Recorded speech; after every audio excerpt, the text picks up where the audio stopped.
दोस्तों एक नई स्टोरी लेकर मैं आपकी खिदमत में हाजिर हुआ। कहते हैं कि जापान का एक बादशाह था जिसने तख्त संभालते ही एक हुक्म सादर कर दिया कि जितने भी बूढ़े हैं इनको मार गिराया जाए। उसने एक उम्र की हद लगा दी 60 साल पार होने पर, यानी कि 61 साल की उम्र में बूढ़ों को इस दुनिया से मार डाला जाए। उसने एक पहाड़ी रखी कि जिस पहाड़ी से नीचे उनको गिराकर मारना है। उस पहाड़ी का नाम था माउंटेन एट द पीपल। और हर शख्स के दिल में ये एक जारी होने लगी और सदमा होने लगा कि ये क्या हुआ, कौन सा आर्डर आ गया। अब बादशाह के आर्डर दूसरा ये था कि जिसने अपने माँ बाप को, यानी कि जिनकी उम्र 61 साल हो गई हो, उनको अगर इस पहाड़ी से नीचे नहीं गिराया तो उनके तमाम घर वालों को मार गिराया जाएगा। अब इसी असना में तमाम लोगों ने इस हुक्म की तामील करते हुए अपने बुजुर्गों को यके बाद दीगरे उस पहाड़ी पर ले जाते और गिराते और मार देते थे। लेकिन एक बुढ़िया जिसका बेटा बड़ा फरमाबरदार था वो रोने चीखने लगा। लेकिन माँ ने कहा, नहीं बेटा, अगर आप इस तरीके से रोते चीखते रहोगे तो आपके बच्चों पर भी बन आएगी और बादशाह आपको नहीं छोड़ेगा। लिहाजा मुझे कंधे पर उठाओ और उस पहाड़ी की जानब ले चलो।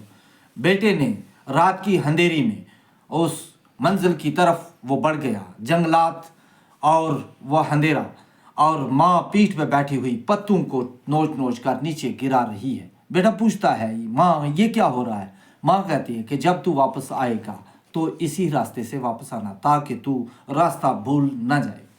माँ की ममता और बेटे की ये हमदर्दी दोनों के दरमियान इस कदर बढ़ गई कि वो बगलगीर हो गए और उसने कहा कि मैं किसी भी कीमत में ऐ माँ तुझे इस पहाड़ी से नीचे गिराने की कोशिश नहीं करूँगा, नहीं गिराऊंगा। चाहे मुझे कुछ भी सज़ा मिलती है तो मिलने दो। खैर, इसरार के बाद माँ को लेकर वो बेटा वापस अपने घर में आया और घर के सहन में उस माँ को छुपा दिया।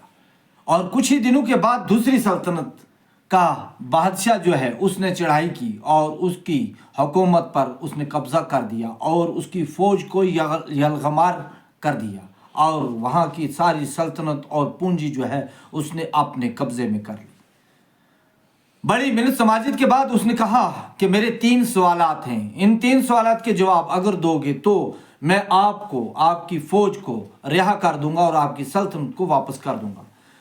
उसने कहा, पहला सवाल ये है कि एक धागे का गट्ठा जो कि जले और बिखरे बगैर सामने दिखाई देना चाहिए, इसका जवाब ढूंढ कर लाओ। उसने मुनादी की, आकर पूरी अपनी आवाम को बताया, लेकिन कोई भी जवाब न दे सका। वही बेटा दौड़ता हुआ अपनी माँ के पास गया और माँ ने कहा, बेटा ये तो बहुत ही आसान सवाल है। आप ऐसा करो, इस धागे, रेशमी धागे के गट्ठे को आप पानी में, समंदर के पानी में भिगो लो और फिर सूखने के बाद इसे जला लो और ये जलकर राख भी हो जाएगा और धागे भी उसी तरीके से दिखाई देते रहेंगे। उसने ये जवाब बादशाह को दिया। बादशाह ने दूसरे बादशाह को सुनाया। उसने कहा, ठीक है, अब दूसरा सवाल मेरा ये है कि एक रेशम का धागा पाइप के एक सिरे से दूसरे सिरे से बाहर निकालना है। अब फिर मुनादी हुई, लेकिन आवाम में कोई भी इसका जवाब न दे सका। फिर वो बेटा दौड़ता हुआ अपनी बुढ़िया माँ के पास पहुंचा और उसने सवाल किया। माँ ने कहा, बेटा ये उससे भी आसान है। माँ ने कहा, आप ऐसा करो, एक चिमटी जिसकी टांग पे एक रेशम का धागा बांधो और पाइप के अगले सिरे में आप थोड़ी सी चीनी गिरा दो और ये इसकी स्मेल पर वहाँ जाएगी, धागा पार हो जाएगा। वही सवाल लेकर वो बादशाह के पास गया और बादशाह ने दूसरे बादशाह को सुनाया। उसने कहा, ठीक है, ये भी सवाल आपका बिल्कुल दुरुस्त। अब तीसरा सवाल मेरा ये है कि एक ऐसा डोहल बनाया जाए जिसमें किसी का हाथ नहीं लगना चाहिए और बगैर हाथ लगाए वो डोहल बजना चाहिए। फिर वही मुनादी हुई, कोई जवाब न दे सका। वही बेटा दौड़ता हुआ अपनी माँ के पास पहुंचा। माँ ने कहा, बेटा ये उससे भी आसान है। आप ऐसा करो कि शायद की मक्खियों को आप इसमें भर के آپ اوپر سے بند کر دو، یہ خود ایک دوسرے کے ساتھ بنبناتی رہیں گی اور ڈھول بجنا شروع ہو جائے گا۔ اس نے یہ تینوں سوالات جو ہے بادشاہ کو دیے، اور بادشاہ نے اس دوسرے بادشاہ کو جس نے چڑھائی کی تھی اس کو سنائے۔ اس نے کہا ٹھیک ہے، آپ پاس ہو چکے ہو، لہذا آپ کا ملک آپ کو مبارک۔ اب واپس آیا تو اس نے دربار لگایا اور آپ نے تمام وزراء، مشیروں اور ساتھیوں کو، ایڈوائزر جتنے بھی تھے ان سب کو بلایا اور پوچھا کہ یہ سوال کس نے حل کیے ہیں، ان سوالات کے جواب کس نے دیے۔ کوئی بھی جواب نہیں آ رہا تھا۔ اسے شک پڑا، اس نے کہا کہیں ایسا ہے، کچھ دال میں کالا ہے۔ تو ایک شخص اٹھا، وہی جو بڑھیا کا بیٹا تھا وہی اٹھا۔ اس نے کہا بادشاہ سلامت جان کی امان ہو تو میں بتاؤں، اگر آپ وعدہ کرو کہ مجھے سزا نہیں ہوگی تو میں بتاؤں گا۔ اس بادشاہ نے وعدہ کیا۔ اس نے کہا میں نے اس طریقے سے آپ کی حکم عدولی کی ہے، اور میں نے اپنی ماں کو اس پہاڑ سے نیچے نہیں گرایا، اس کو میں نے اپنے گھر میں چھپا کے رکھا ہوا ہے۔ یہ تینوں سوالات جتنے بھی ہیں ان کے جوابات میری ماں نے دیے ہیں۔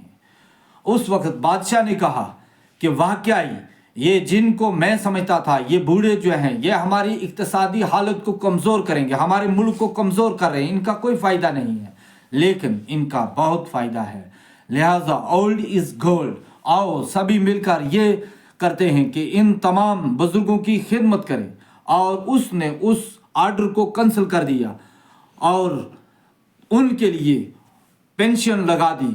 اور اسی طریقے سے دوستو یہ بزرگ بہت، اگرچہ علم میں کمی ہوتی ہے پرانے بزرگوں میں، نئے بزرگوں میں علم ماشاءاللہ بہت زیادہ ہے، لیکن اگرچہ علم کی کمی ہے لیکن تجربات اور مشاہدات جو ہیں وہ بہت زیادہ وقت کے ساتھ ہوتے ہیں۔